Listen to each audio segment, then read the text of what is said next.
What's up, guys? This is Coach Grant with First Down Training, and today we're going to be breaking down something that I think all quarterbacks need to know. So I hope this video helps you guys out. I hope it could teach you a few new things. But also, fellas, if you are a QB and would like to get better reading defenses, understanding coverages, knowing where to go with the ball, check out that very first link in the description below where you can get access to 500 plus video breakdowns of defensive coverages just like this one on the screen here, all organized into playlists as well, like cover 2, cover 3, cover 4, etc. All designed to improve your football IQ. So if you want to get better at reading defenses, check out that very first link in the description below. Let's get started with this video. So the first thing I want to talk about here with quarterbacks is your front side stability and your arm angle. There's a lot of information out there talking about arm angles, arm slots. You should throw sidearm, you shouldn't throw sidearm, you shouldn't throw over the top. Some people say you should throw over the top. What's the correct answer? And honestly, there is no correct answer. Every single quarterback in the NFL, all 32 starters, throw the ball differently, have different body types, and have different things that work for them. But the one thing that they all have that makes them all, that's all consistent amongst every single starter is front side stability. So let's look at this first example here from Aaron Rodgers. Now, some people might call this, oh, this is like, a perfect arm slot. This is the right sidearm angle that you should be throwing at. Because when you take this freeze frame of Aaron Rodgers throwing, you see how his arm's at this lower arm slot. It's outside of his frame. This is kind of like the popular way of talking about quarterback mechanics nowadays. You see a lot of information out there. Now, let's look at this second throw here from Aaron Rodgers, right? So this second throw, it's a different type of throw. There are many different arm slots. There are many different arm angles that you can throw at as a quarterback. Let's look at this arm slot here from Aaron Rodgers. Look at that. This is a more traditional over-the-top arm slot. So everybody puts Aaron Rodgers as like the poster boy for throwing sidearm arm angles, but what about this example where his arm slot is a little bit higher? And the two things that remain consistent are his front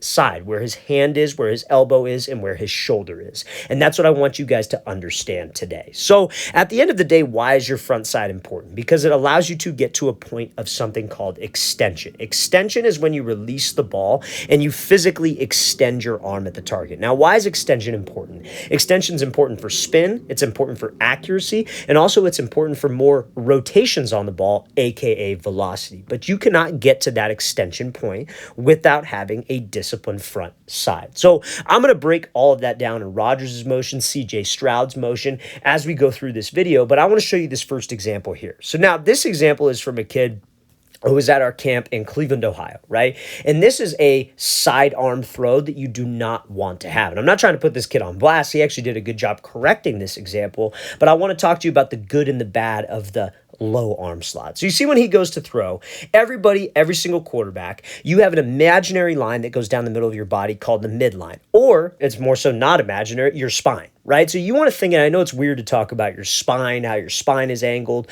when you're talking about throwing a football, but hear me out on this. Now, a lot of quarterbacks, what they've been taught in the past is you want to take this front elbow and pull this thing down to your hip as a source of power. Now, what that would do when you guys go to throw is if that front elbow starts swinging downward, that would push your release up incredibly high because your body, your spine would be contorted almost down. Now, a lot of quarterbacks do the same thing with that front shoulder and that front elbow, but they go out.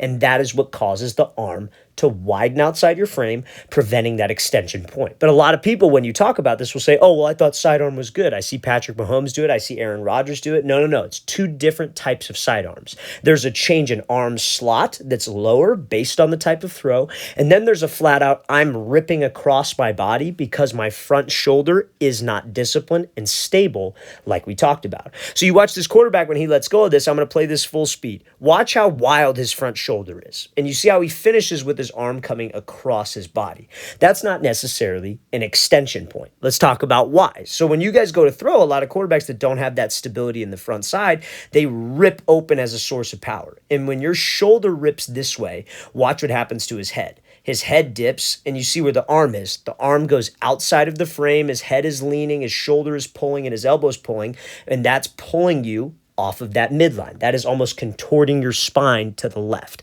So when that arm goes outside of your frame like this, you're coming across your body. You're not extending, which will lead to you to miss right, you to miss left, and that's that bad side arm that everybody likes to talk about. But again, every time I talk about this topic, you always get somebody saying, hey, sidearm is the way to go nowadays. Well, this quarterback coach said this coach said this, but they fail to mention the extension and the discipline you need with the front side in order to effectively change up your arm slot when the situation calls for it. So let's play this full speed one more time, because again, you see how he releases. It's coming across his body. It's not finishing down. He's not extending and snapping to the target. So let's go back to this. Let's play it one more time. So where should your shoulders actually finish? So let's look at this example here from Aaron Rodgers. When he goes to throw this thing, you see how his front side is very quiet. But what route is he throwing?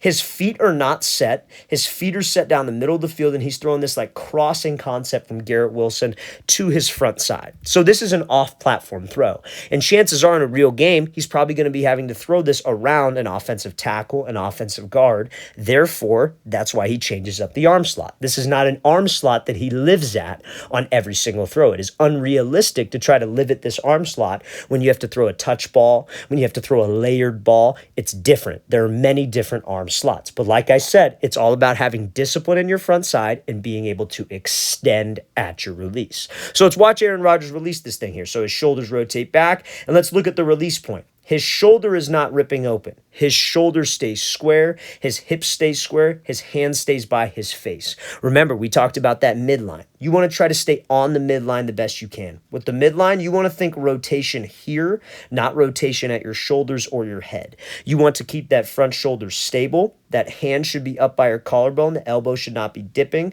And your eyes should be level. If you can keep your eyes level, your shoulders level, and your hand by your collarbone, that will allow you to extend. That arm stays inside of your frame.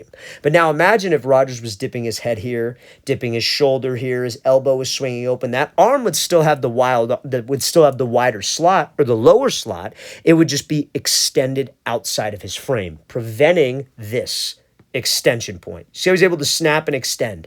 That is because he has a disciplined front side. When your front side is ripping open, your release point physically cannot extend. It's got too much momentum coming across your body rather than snapping at the target because you're staying square. So that's how you effectively change up the arm slot.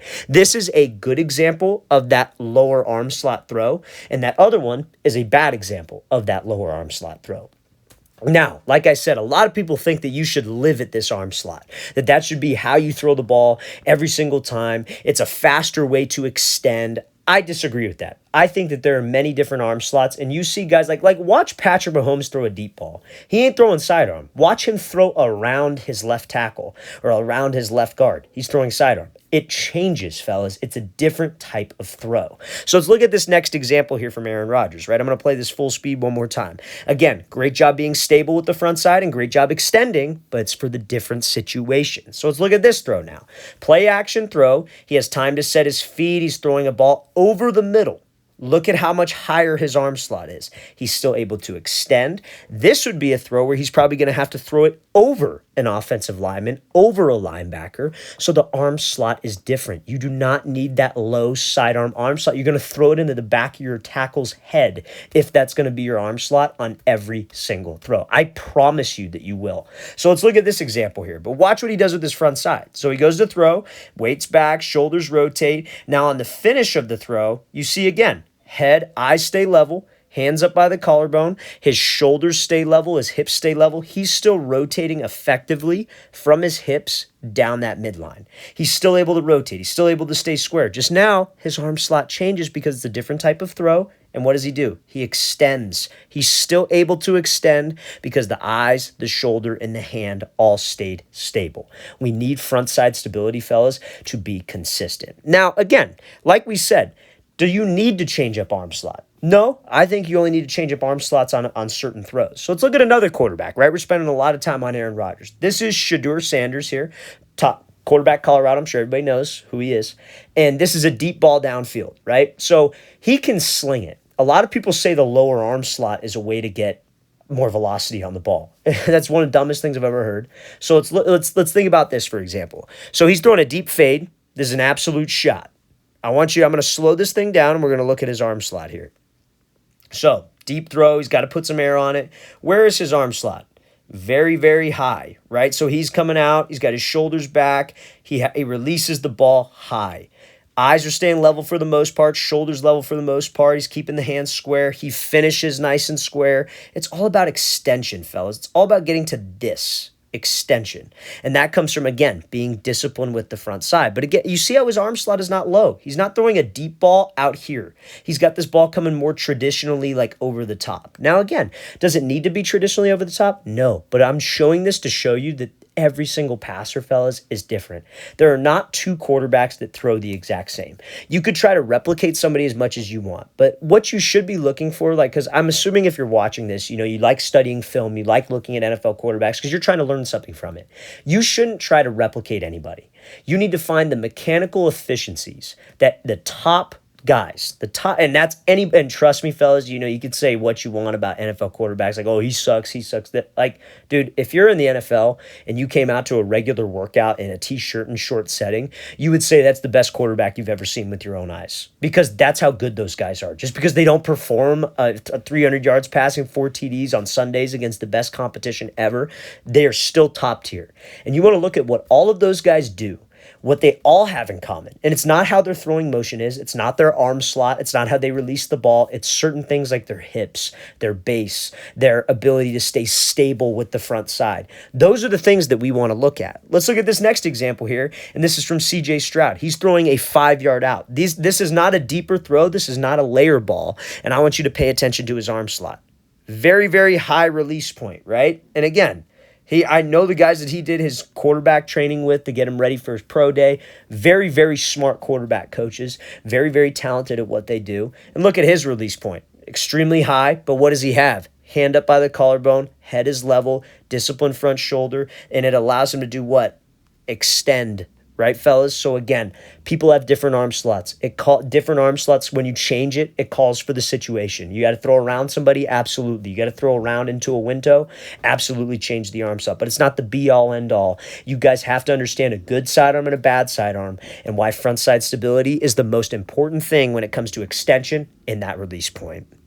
All right, fellas, I really want to thank you for watching. I really appreciate it. If you have any questions at all, don't hesitate to leave those in the comment section below. We always appreciate the feedback. It's always great to hear from you guys. And again, fellas, if you would like 500 plus videos just like this one on how to read defenses and how to diagnose coverages, check out that very first link in the description below. We'd love to get you on that. I'll see you guys next time.